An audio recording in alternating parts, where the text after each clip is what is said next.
পৃথিবীতে নিঃস্বার্থভাবে ভালোবাসা বলতে কিছু নেই।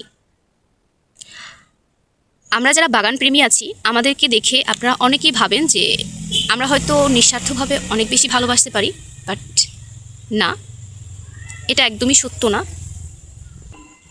প্রত্যেকটা মানুষের প্রত্যেকটা কাজের পিছনেই একটা অন্তর্নিহিত স্বার্থ লুকিয়ে থাকে, যেটা আপনি এক্সপ্রেস করবেন, অন্যরা এক্সপ্রেস করবে না। আমরা বাগান প্রেমীরা গাছ লাগাই, তারপর ভীষণ রকমের যত্ন করি। এর পিছনেও একটা ইন্টারনাল রিজন থাকে, সেটা হচ্ছে একটা সুন্দর ফিডব্যাক পাওয়ার, আর এটাই বাস্তব।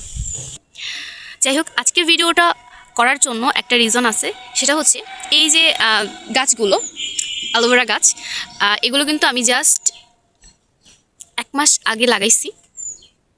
অ্যান্ড এখান থেকে ম্যাক্সিমাম যে বড় বড় গাছগুলো, প্রত্যেকটার গোড়া থেকে কোর বের হয়েছে। লেটস সি, আমি দেখাচ্ছি। এই যে এই একটা এখানে কোর বের হয়েছে, অ্যান্ড এ পাশেও আছে, এটাই 3-4টা বের হয়েছে, দেখা যাচ্ছে না পুরোপুরি। অ্যান্ড এখানে আরও আছে, এটাতেও বের হয়েছে, অ্যান্ড নেক্সট এটাতেও বের হয়েছে। সো এখন এখানে আরেকটা গাছ লাগানোর স্পেস আছে, যেখানে আমি গাছ লাগানোর জন্য নিয়ে এসেছি এরকম একটা ছোট্ট মিনি গাছ।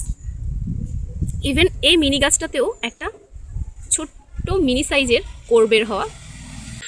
সো এই মিনি সাইজের গাছটাকে কিন্তু আমি অলরেডি এখানে রোপণ করে ফেলছি, দেখতেই পাচ্ছেন। বাকিগুলো থেকে এটা সবচেয়ে ছোট, যেহেতু ওদেরকে অনেক অল্প মাটিতে লাগানো হয়েছিল, দ্যাটস ওয়াই ওদের জন্য আমি এখানে কিছু জৈব সার নিয়ে এসেছিলাম, অ্যান্ড এগুলোই দেওয়ার ছিল। বাট এখানে এসে আমি নিজেই সারপ্রাইজ হয়ে গেছি যে প্রত্যেকটা চারার থেকে অনেকগুলো 3-4টে করে কোর বের হয়েছে। And this is very surprising, কারণ হচ্ছে একটা জিনিস দেখেন, যে কারণ মাটিগুলো কিন্তু একদমই সাদা হয়ে গেছে, একদম খোলা আকাশের নিচে তীব্র রোদে এই গাছগুলো থাকে। তারপরও স্টিল এরা অনেক ভালো আছে। সো দেখা হবে আবারও নেক্সট কোনো ভিডিওতে এই গাছগুলো নিয়ে। সো আজকের ভিডিওটা এই পর্যন্তই। সবাই ভালো থাকবেন, সুস্থ থাকবেন। আল্লাহ হাফিজ।